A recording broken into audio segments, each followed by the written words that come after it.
दोस्तों ये कहानी एक 60 साल के बुड्ढे की है जिसने अपने से बहुत ही कम उम्र की लड़की को अपने साथ एक बोट पर रखा हुआ था ताकि जब वो लड़की 17 साल की हो जाए तो वो बुड्ढा उससे शादी कर सके। तो कहानी शुरू होती है और हम देखते हैं कि समुद्र में एक बड़ा सा बोट तैर रहा होता है जिस पर सिर्फ 2 ही लोग रहा करते थे, एक 60 साल का बुड्ढा आदमी वोंग और उसके साथ एक 16 साल की लड़की चिहिरो। हमें बताया जाता है कि चिहिरो जब 6 साल की थी तब से ही वोंग ने उसे अपने साथ इस बोट पर रखा हुआ था और पिछले 10 सालों से उसने कभी भी बाहर की दुनिया नहीं देखी। उसके लिए तो वोंग ही सब कुछ था और वहीं वोंग भी उसका अच्छे से ख्याल रखता था। फिर हम देखते हैं कि वोंग की बोट पर हमेशा टूरिस्ट फिशिंग करने आया करते थे। तभी उनमें से एक की नजर चिहिरो पर पड़ती है और वो उसके साथ छेड़छाड़ करना शुरू कर देता है। अब चिहिरो को तो इन सब बातों के बारे में कुछ पता नहीं था, इसलिए वो उसे कुछ नहीं कहती। लेकिन तभी कहीं से उड़ता हुआ एक तीर सीधा आकर उन टूरिस्ट के पास लगता है जिसको वोंग ने मारा था। उस तीर की वजह से वो टूरिस्ट डर जाते हैं और चिहिरो को छोड़ के वो फिर से फिशिंग करने में लग जाते हैं। तभी वो आदमी अपने दोस्त से पूछता है कि क्या वो बुड्ढा उस लड़की का ग्रैंडफादर है, जिस पर उसका दोस्त कहता है कि नहीं, वो उसका होने वाला पति है। वो बताता है कि चिहिरो जब 17 साल की हो जाएगी तब वो बुढ़ा आदमी उससे शादी कर लेगा। अभी सुनकर उसके दोस्त का दिमाग खराब हो जाता है कि इतनी छोटी लड़की इस बुढ़े आदमी से शादी क्यों कर रही है। आगे हम देखते हैं कि वोंग फिशिंग के साथ साथ भविष्यवाणी भी करता था, इसलिए वो टूरिस्ट उससे पूछता है कि क्या आप मेरा भविष्य बता सकते हो। दरअसल मेरी पत्नी का चक्कर मेरे एक दोस्त के साथ चल रहा है, इसलिए मैं जानना चाहता हूँ कि उसके पेट में जो बच्चा है वो मेरा है या उसका। फिर वोंग उसका भविष्य बताने लगता है, लेकिन उसका भविष्य बताने का तरीका कुछ अजीब ही था। वो एक छोटी सी बोट पर तीर कमान निकालकर खड़ा हो जाता है। सामने बड़ी बोट पर एक बुद्धा की पेंटिंग बनी हुई थी और उसके ठीक सामने एक झूला लटका हुआ था जिस पर चिहिरो जाकर झूलने लगती है। इसी दौरान वोंग लगातार 3 तीर चलाता है जो कि सीधा बुद्धा की पेंटिंग पर जाकर लगते हैं। वहीं टूरिस्ट भी ये सब देख रहा होता है और वो ये देखकर घबरा जाता है क्योंकि अगर इस बुड्ढे का निशाना थोड़ा सा भी चूक गया तो वो तीर सीधा जाकर चिहिरो को लग जाएगा। लेकिन वहीं चिहिरो को वोंग पर पूरा भरोसा था। इसके बाद चिहिरो वोंग के कान में कुछ कहती है और वोंग वही बात उस टूरिस्ट की कान में जाकर बोल देता है। अभी सुनकर वो टूरिस्ट निराश हो जाता है क्योंकि वोंग ने उसे कहा था कि उसकी पत्नी के पेट में बच्चा उसके दोस्त का है। फिर अगले सीन में हम वोंग को देखते हैं जो कि हर रोज गुजरते हुए दिनों के साथ कैलेंडर में अपनी शादी के दिन गिनने लगता है। वो काफी खुश था क्योंकि अगले महीने की 12 तारीख को चिहिरो 17 साल की होने वाली थी और उसके बाद वो उससे शादी करके उसके साथ सुहागरात मनाने वाला था।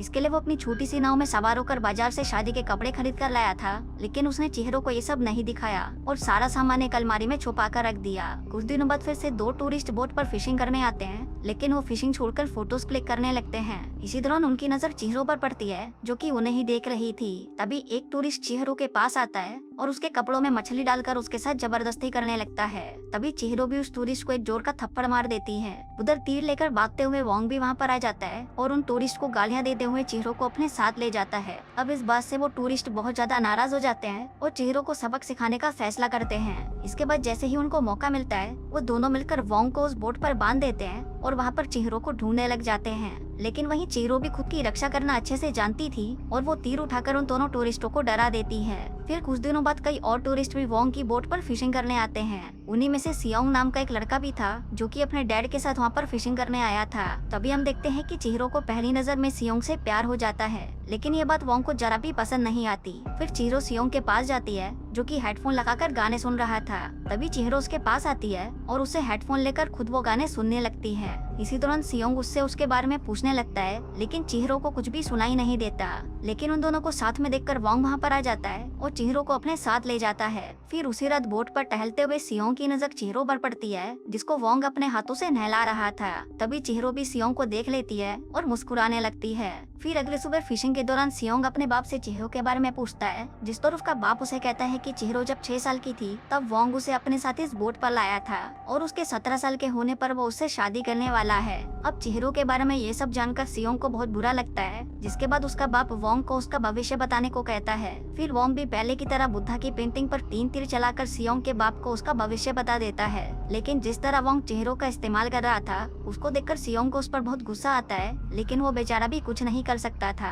फिर वहाँ से वापस जाते हुए सियोंग चिहिरो को अपना वॉकमैन और हेडफोन देकर जाता है। इसके बाद हम देखते हैं कि सियोंग से मिलने के बाद चिहिरो बदल चुकी थी। अब वो वोंग के वापस लौटने पर पहले की तरह एक्साइटेड नहीं रहती थी, बल्कि वो तो पूरे दिन हेडफोन पर सिर्फ गाने सुनती रहती थी।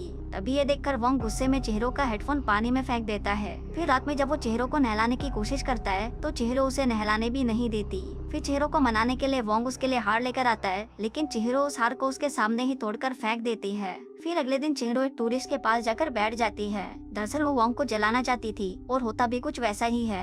अब ऐसे ही कुछ दिन बीत जाते हैं और एक दिन सियोंग फिर से चिहिरो से मिलने आता है, जिसको देखकर चिहिरो बहुत खुश हो जाती है क्योंकि अब उसे उससे प्यार हो चुका था। यहाँ पर सियोंग चिहिरो को एक डमरू गिफ्ट में देता है। अब चिहिरो और सियोंग की बढ़ती हुई नजदीकियों को देखकर वोंग गुस्सा हो जाता है और उसे लगने लगता है कि अगर सियोंग ज्यादा दिनों तक इस बोट पर रहा तो वो चिहिरो से कभी भी शादी नहीं कर पाएगा।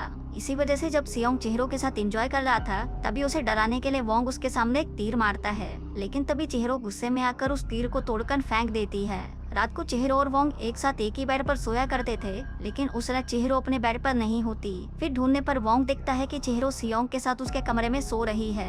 अब ये देखकर वोंग का दिमाग खराब हो जाता है, जिसके बाद वो तुरंत ही सियोंग का बोरिया बिस्तर बांधकर एक छोटी सी बोर्ड पर बिछा देता है और उसे वहाँ से जाने के लिए कहता है। लेकिन तभी जाते जाते सियोंग उसे कहता है कि तुम चिहिरो के साथ जो भी करने वाले हो वो मैं होने नहीं दूंगा। तुमने उसे इतने सालों से अपने साथ एक कैदी की तरह रखा हुआ है, लेकिन जल्दी ही मैं इसके पेरेंट्स को ढूंढकर इसे यहाँ से ले जाऊंगा। जो कहकर वो वहाँ से चला जाता है। तभी सियोंग के पीछे पीछे चिहिरो भी भागने की कोशिश करती है, लेकिन वोंग उसे पकड़ लेता है। फिर कुछ दिनों बाद सियोंग फिर से वोंग की बोट पर आता है और उसे एक पोस्टर दिखाता है जिसमें चिहिरो के पेरेंट्स ने उसके लापता होने की खबर छपवाई थी। फिर रात को सियोंग चिहिरो को उसके पेरेंट्स के बारे में बताते हुए कहता है कि तुम्हारे पेरेंट्स तुम्हें अभी भी ढूंढ रहे हैं, इसलिए तुम मेरे साथ चलो। वैसे भी तुम अपनी पूरी जिंदगी इस बुड्ढे के साथ इस बोट पर नहीं बिता सकती।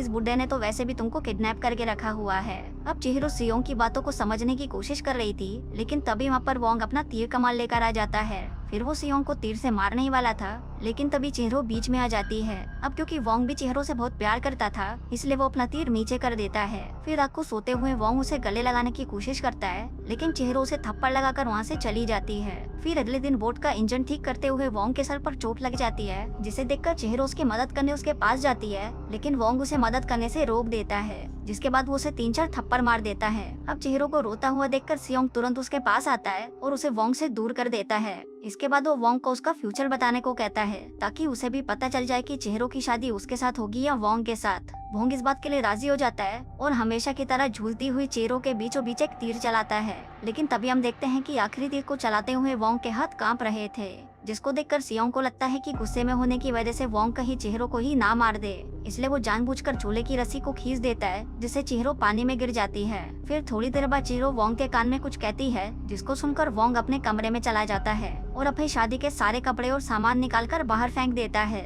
अगले दिन चिहिरो सियोंग के साथ एक बोट पर जा रही होती है, लेकिन वो बोट आगे नहीं जा पा रही थी। तभी चिहिरो की नजर बोट से बंधी हुई एक रस्सी पर पड़ती है, जिसके आखिरी हिस्से को वोंग ने अपने गले में डाला हुआ था।